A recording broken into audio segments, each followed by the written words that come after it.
तो किसी का चेहरा है, ना कोई किसी की लहर है।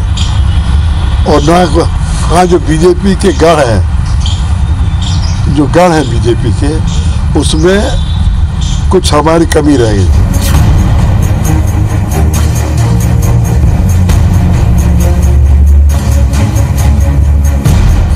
सरकार थी, सरकार आएगी, फिर से मुख्यमंत्री शिवराज जी बनेंगे, शपथ समारोह में आपको बुलाएंगे। बाकी ईश्वर का काम मैं कर नहीं सकता, ज्योतिषी हूं नहीं। जमीन की आवाज है, भारतीय जनता पार्टी की सरकार बन गई।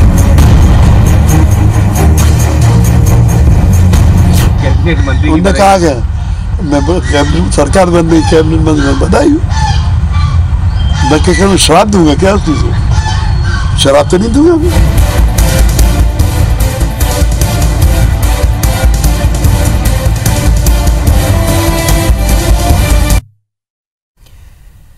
नमस्कार, बहुत बहुत स्वागत है आपका और आप देख रहे हैं चुनाव की बात। बारी अब मध्य प्रदेश की। आपके साथ मैं हूं पुनीत पाठक। मतदान खत्म हो गया, मतदान का प्रतिशत अच्छा रहा। मतदान के प्रतिशत को दल अपने अपने फेवर का बताते हैं, पिछले रिकॉर्ड्स को चेक किया जा रहा है और अब अगर मैदान में कुछ है तो जीत के दावे हैं और जीत के दावों के साथ साथ आकलन करते हुए दल भी।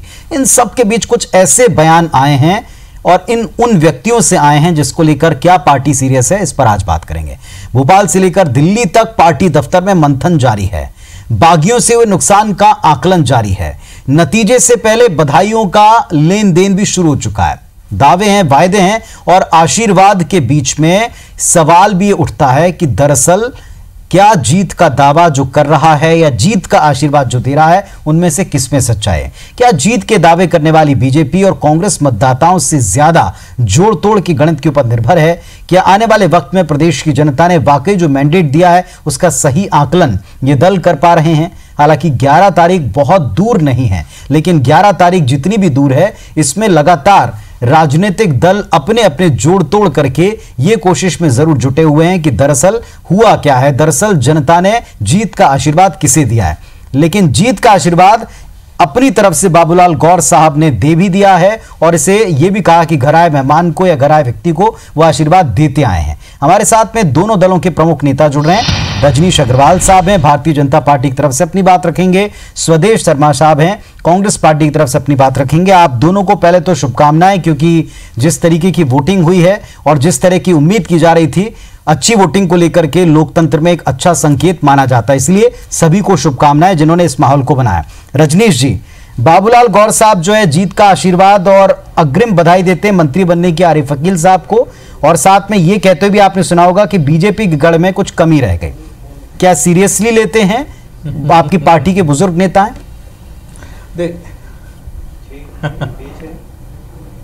देखिए, सीरियसली लेने का नहीं, ये उनके अपने संस्कार, उनकी आदत, उनके अपने विशिष्ट प्रकार की शैली के कारण है, वो सब जानते हैं, सबको पता है।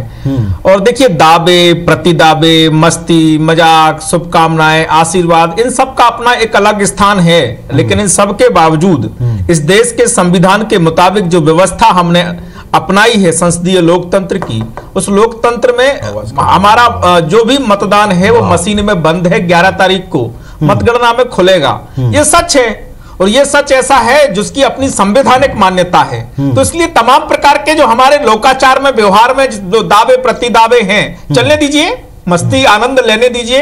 मध्य प्रदेश का राजनीतिक सद्भाव का माहौल है, बना रहने दीजिए। और उसको सबको हम कटघरे में खड़ा करें, जवाब सवाल करें, मुझे लगता नहीं वो भी अच्छी बात नहीं है। शुभकामनाएं, आशीर्वाद, कई बार तो 2 मतदाता बीच में मिल जाते हैं। अभी ताई को वहां के एक मतदाता इंदौर के मिल गए, सुमित्रा ताई को, उन्होंने उनको भी आशीर्वाद दिया।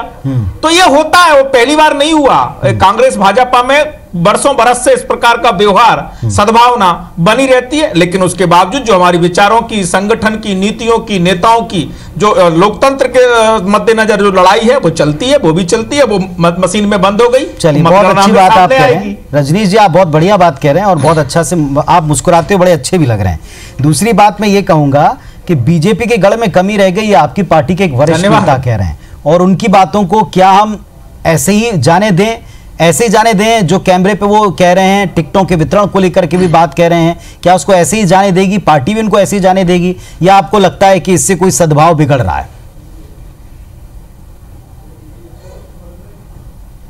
देखिए, चुनाव जब बीतता है तो ये केवल राजनेताओं के लिए ही नहीं, इसके कई और दूसरे जो कारण हैं वो भी अध्ययन करते हैं। मीडिया भी अध्ययन करता है, कई विश्लेषक, कारपोरेट सेक्टर, इंडस्ट्रीज की एसोसिएशन, तमाम प्रकार के सामाजिक संगठन, बहुत लोग अध्ययन करते हैं, अपने अपने नजरिए से, अपनी अपनी नजर से देखने परखने की कोशिश करते हैं। आप तो सट्टा बाजार भी दिखा रहे थे, सट्टा बाजार भी अपनी एक दुनिया लेकर चलता है, उनका भी अपना आकलन रहता है, ज्योतिष भी अपना आकलन करते हैं, तो सबके अपने अपने नजरिए, अपने अपने आकलन है। हमारा भी अपना आकलन है, हमारी पार्टी का भी अपना आकलन है, और हमने कहा भी है कि हम जिस जोरदार बहुमत के साथ सरकार में आने वाले हैं, हो सकता है वो भी एक दावा है, वो दावा प्रति दावा हो सकता है, लेकिन इसकी सच्चाई 11 तारीख को सामने आ जाएगी कि वो तो यथार्थ है। रजनीश जी, आप जो बार बार बात कह रहे हैं, देखिए आप जो बार बार बात कह रहे हैं कि 11 को नतीजे आएंगे, वो चीजें स्पष्ट होगी, ये तो सर्वविदित है, सबको पता है, और ये दावे भी कोई नई बात नहीं है। नई बात बाबूलाल गौर जी का किसी को आशीर्वाद देना भी नहीं है। नई बातें कुछ जो हुई हैं, जो कह रहे हैं, उसको लेकर के मेरा सवाल था। चलिए खैर ठीक है, आपसे जिस तरीके की हम बातें ये कहते हैं कि आज के दौर में इस वक्त आप बड़े नेताओं को, या अपने जो नाराज नेता हैं, या जो टिकटों के दौर में जो नाराज नेता, उनके लिए आप इससे बेहतर और क्या आप उत्तर दे सकते हैं, ये भी समझा जा सकता है। स्वदेश जी के पास में मैं चलता हूं। स्वदेश जी, बाबूलाल गौर जी ने आरिफ अकील जी को आशीर्वाद दिया, हालांकि आज कह दिया घर आए मेहमान थे इसलिए मैंने आशीर्वाद दिया। दूसरी तरफ वो ये भी कहते हैं कि बीजेपी की गढ़ में कमी रह गई।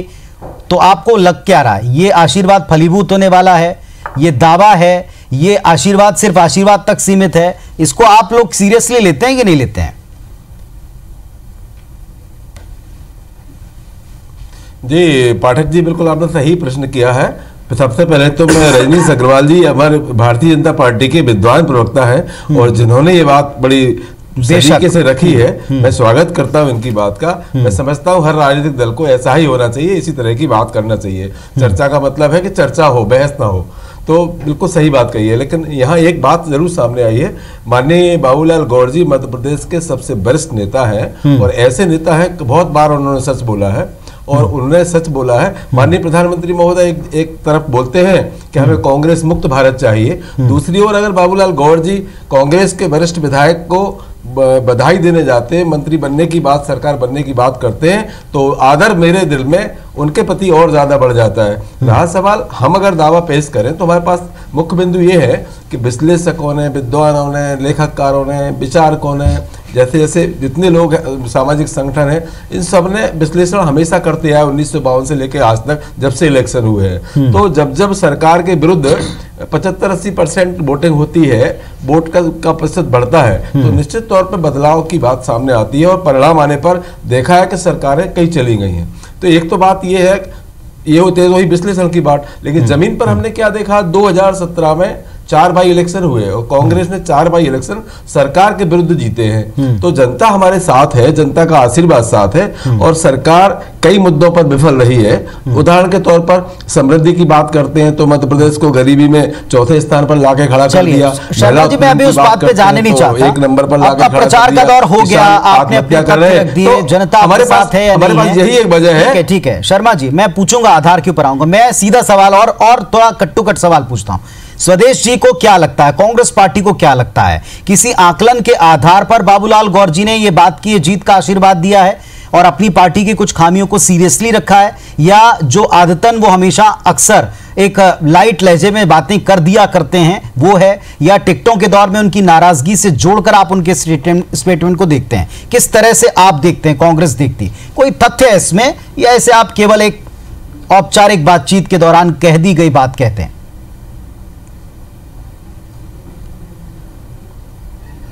जी पाठक जी, मैं आपको जहां तक समझता हूं कि सरकार के खिलाफ जनता उद्दलित थी, ये पूरे मध्य प्रदेश जानता है, देश भी जानता है मीडिया के माध्यम से। इनका कार्यकर्ता भी सरकार के खिलाफ उद्दलित रहा है। जनता इतनी उद्दलित रही है, इनके कई माननीय मंत्रियों को खदेड़ दिया गया है, उनका विरोध किया है, जन आशीर्वाद यात्रा का विरोध किया है। ऐसे कई दृश्य हमने टीवी चैनलों पर देखे हैं। तो ये एक ऐसी बात थी, वो कांग्रेस जनता का पक्ष, किसानों का पक्ष, युवाओं की बात, महिलाओं के साथ खड़ी आंदोलन करती रही, उनकी आवाज उठाती रही, और निश्चित तौर पर जनता ने विश्वास जताया है, और हम सरकार के विकल्प बनकर उभरे हैं। निश्चित तौर पर 11 तारीख को ये तस्वीर आपके सामने आ जाएगी कि मध्य प्रदेश में निश्चित तौर पर कांग्रेस का पक्ष लहराने वाला है।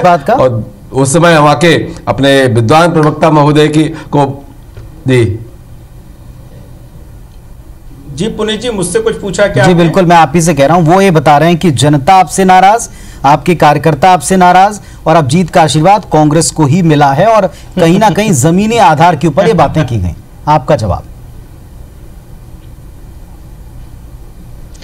देखिए 11 तारीख तक मैंने कहा था ना कि सबको दावे प्रतिदावे करने का हक है, मस्ती मजाक करने का हक है, शुभकामनाएं आशीर्वाद देने का हक है, तो सब दे रहे हैं। इनका भी अपना दावा है और पहली बार नहीं कर रहे, 2003 में भी किए थे, 2008 में भी, 2013 में भी किए थे, तो करना लाजमी है, करना भी चाहिए एक राजनीतिक दल के नाते, क्योंकि 11 तारीख को मतगणना का दिन है। लेकिन इससे परे जाकर जब हम सोशल साइंस में, पॉलिटिकल साइंस में इस चुनाव का अध्ययन करेंगे मतदान के बाद में, तो हमें कुछ बातें जरूर समझने की जरूरत है।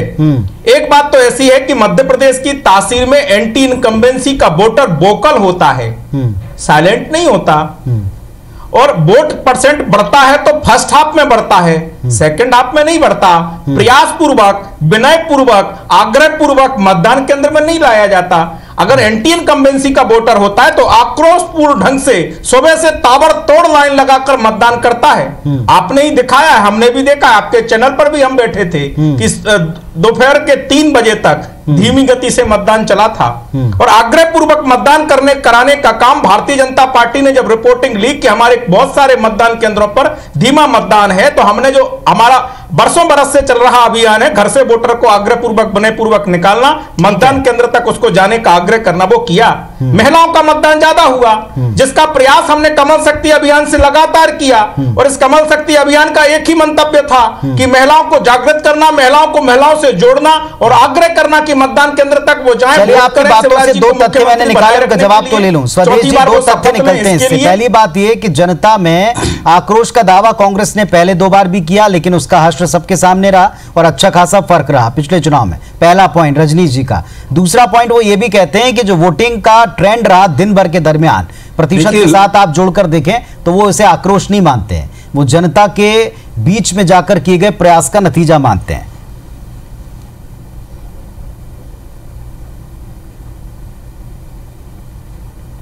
देखिए पाठक जी, जहां तक मैं सुन पा रहा हूं आपकी बात, मैंने ये सुना कि आप ये बोलना चाह रहे हैं, अभी तो आपकी आवाज बंद है। हाँ, अब आई आवाज। क्या पूछना चाह रहे हैं आप बताएं। स्वदेश जी, आप ही के सामने रजनीश जी 2 बातें बोल रहे हैं, 2 पॉइंट उन्होंने कहे। पहली बात उन्होंने की कि कोई एंटी इनकम्बेंसी नहीं है, क्योंकि अगर एंटी इनकम्बेंसी होती तो तर्क वो रख रहे हैं कि सुबह के पहर वोटिंग होती, शाम को नहीं होती, या शाम तक इस तरह की स्थिति नहीं बनती। दूसरी बात है कि ये दावे तो आपने, कांग्रेस पार्टी ने पिछले 2 बार भी किए थे।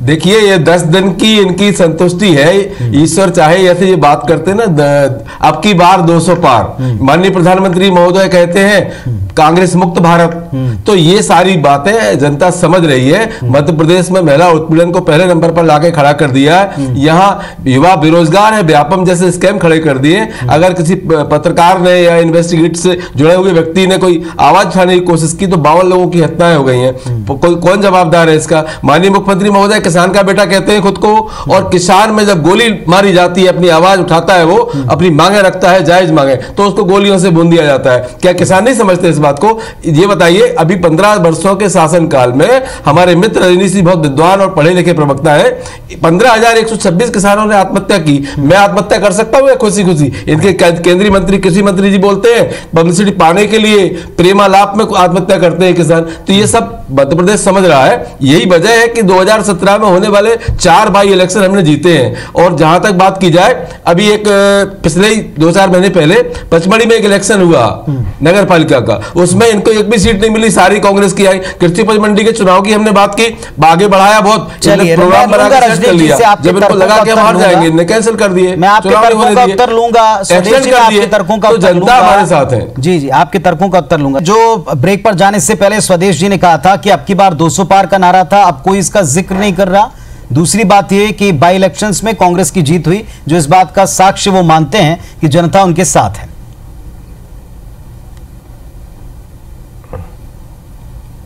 देखिए पुनीत जी, जिक्र तो हम बार बार कर रहे हैं, आपके चैनल पर भी कर चुके हैं। निश्चित तौर पर आपकी बार 200 पार का जो हमारा संकल्प था, महज नारा नहीं था, और इसको सिद्ध करने का काम 1,64,00,000 उन व्यक्तियों ने किया है जिन्होंने मध्य प्रदेश सरकार शिवराज सिंह चौहान जी के सरकार ने लाभ दिया है, हितग्राही बनाया है, और केंद्र सरकार ने मोदी जी की सरकार ने हितग्राही बनाया है।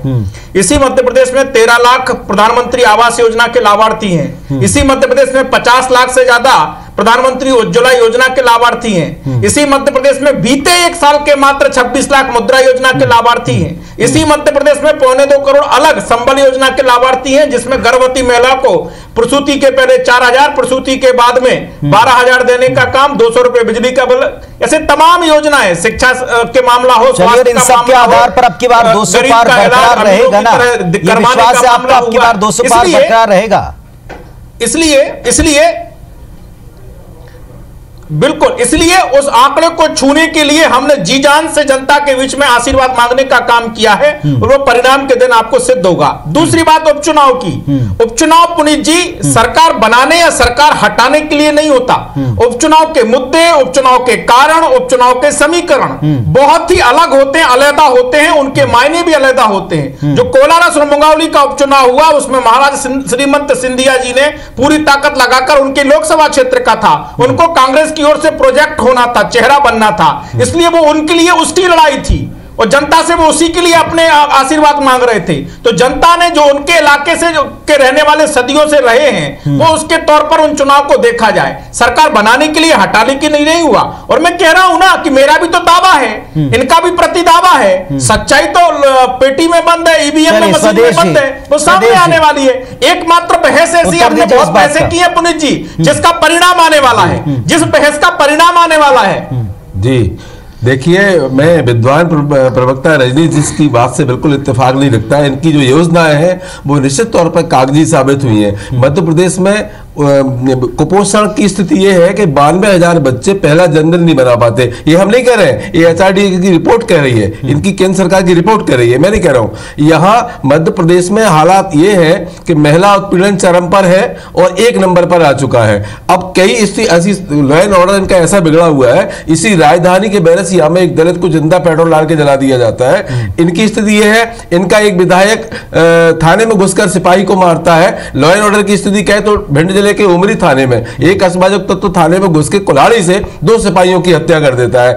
रेत खनन चरम पर है। मालामाल हुए सिर्फ सत्तारूढ़ पार्टी के नेताओं के आसपास इर्द गिर्द घूमने वाले लोग। जनता मोहताज है, परेशान है, किसान आत्महत्या कर रहा है। किस बला पर, किस बेस पर, किस आधार पर हमारे मित्र कह रहे हैं कि हम 200 पार करेंगे? मैं ईश्वर से प्रार्थना करता हूं कि इनको कम से कम इतनी सीटें दे दी जाए ताकि एक छोटी सी मिनी बस में बैठ के विधानसभा तक पहुंच जाए।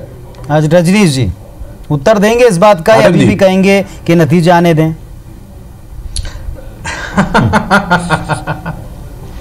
देखिए, मैंने कहा ना, दावे प्रतिदावे करने का सबको हक है, और जो तथ्य और तर्कों से अगर इसका आकलन और अध्ययन इस चुनाव का किया जाए तो निश्चित तौर पर हम इस बात को मानते हैं। और चर्चा तो रुकेंगी नहीं ना, आकलन तो सभी कर ही रहे हैं।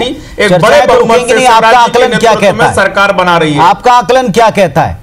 क्योंकि झा साहब से प्रभात झा जी ने कहा, मैं कह रहा हूं बड़े बहुमत के साथ में, बड़े बहुमत के साथ। जी प्रभात झा जी ने कहा 150। उनसे पूछा कि अब की बार 200 पार बड़े बहुमत के साथ में निश्चित तौर पर, और नारा पूरा हो जाए तो अच्छा है, ये उन्होंने कहा है ऑन रिकॉर्ड सामने। मैं कहता हूं ना, मैं दोहराता हूं, प्रभात जी ने भी मेरे सामने, मेरे बाजू में बैठे थे तब आपके चैनल पर बोल रहे थे। मैं दोहराता हूं कि निश्चित तौर पर यह नारा नहीं, संकल्प है, जिसको सिद्ध करने का काम यहां जनता ने किया है। और बड़े बहुमत के साथ शिवराज जी शपथ लेने वाले हैं मुख्यमंत्री पद की 4थी बार। आप भी देखेंगे और ऑन रिकॉर्ड रखिएगा। 11 तारीख को आपके चैनल पर आएंगे तो जरूर रिकॉर्ड होता है साहब, जनता के मन में भी समय उड़ाए ना दीजिएगा। अगर गलत बोल रहे हो तो सही बोल रहे हो तो जरूर कॉम्प्लीमेंट दीजिएगा। जी अरे अवश्य देंगे साहब, क्यों नहीं देंगे? जो जीतेगा उसको कॉम्प्लीमेंट देंगे, और जो दावे हैं उस पर सवाल पूछेंगे, जरूर पूछेंगे। स्वदेश जी, आपका आकलन क्या कहता है? बिल्कुल जी, मेरा आकलन, मैं जमीन पर काम कर रहा हूं। 15 वर्ष से हम जनता की लड़ाई लड़ रहे हैं, जनता के साथ खड़े हुए हैं, जनता को न्याय दिलाने के लिए। हमने देखा हमारे पुत्रों ने आंदोलन किया। मैं NSY का प्रवक्ता है राष्ट्रीय, तो उस पर तक 14 मुकदमे दर्ज करवाए हैं इनकी सरकार ने। वो उसने सिर्फ छात्रों की आवाज उठाई है। अब ग्वालियर चंबल की बात करें तो आज जो 34 विधानसभा सीटें हैं उसमें आप तो बोल चुके हैं, कम से कम जीत कर आ रहे हैं। इनके हालात बहुत खराब है। ये जो 200, फिर हम सबको दोबारा बुलाएंगे और सबकी दोबारा जांच कराएंगे। तो आपके नेता नेता लगातार बोलते ही रहे। अब तो मैं कह रहा हूं आपका कैलकुलेशन क्या कहता है, सरकार किस तरह से बना रहे हैं, किस आंकड़े तक जा रहे हैं? जी, सरकार तो 150 के पार हमारी सीटें आने वाली हैं। और ये आप देख लीजिए, इनके यहाँ इतना वितर्गात है, मैंने अपनी आंखों से भी देखा है कि इनके रामेश्वर प्रसाद जी विधायक है जो फोन करते हैं उमाशंकर जी को हराने की बात करते हैं, वितर्गात इतना है। इनके यहाँ बागी प्रत्याशी 53 हुए हैं। अब आप समझ लीजिए, इनके सीनियर लीडर आज सामने चुनाव लड़ रहे हैं। भाजपा को हराने का काम भाजपा ही कर रही है। आपने देखा होगा इनके मंत्रियों को इतनी उद्वेलित हो गई थी जनता कि इनको खदेड़ दिया गया। माननीय का इंतजार करें। देखिए, मेरा फाइनल कमेंट नहीं, मेरा फाइनल 11 का इंतजार तो सबको करना ही होगा, इसमें तो कोई दो मत नहीं है। लेकिन मैंने जरूर कहा कि आप जरूर उन गरीबों की, उन किसानों की आवाज सुनेंगे तो आपको लगेगा कि निश्चित तौर पर भारतीय जनता पार्टी की सरकार मुख्यमंत्री शिवराज सिंह चौहान जी के नेतृत्व में चौथी बार बड़े बहुमत के साथ में, बड़े बहुमत में, फिर दोहरा रहा हूं, बनने जा रही है। अध्ययन करिए और लोगों, आपके दर्शकों से अनुरोध है कि जो इस विषय के जानकार हैं जरूर अध्ययन करें, क्योंकि उनके अध्ययन के लिए बड़ा चुनाव होने वाला है। चलिए, एक चीज मुझे याद आती है, चुनाव के बहुत पहले से, और उस डिबेट में रजनीश जी भी हुआ करते थे, उसमें बैठे हुए थे, और जब हम भोपाल पहुंचकर चर्चा कर रहे थे तब भी आपने बात की थी कि अब की बार तमाम पॉलिटिशियंस ने और एक्सपर्ट ने कहा था कि ये जो चुनाव होगा 2018 का, मध्य प्रदेश, छत्तीसगढ़ समेत तमाम भाजपा शासित प्रदेशों में जो होने वाला है, ये सर्वाधिक टफ इलेक्शन होगा अभी तक जो हुआ है। अब दावे किसके सही हैं, ये बात तो बिल्कुल तय है कि 11 तक का इंतजार आपको भी करना, हमको भी करना है, पर यह भी तय है कि इस बीच आकलन भी जारी रहेंगे। अगर दावे होते हैं तो उस पर सवाल भी जरूर उठते रहेंगे। आप दोनों का शुक्रिया, आप दोनों को शुभकामनाएं। नमस्कार, धन्यवाद।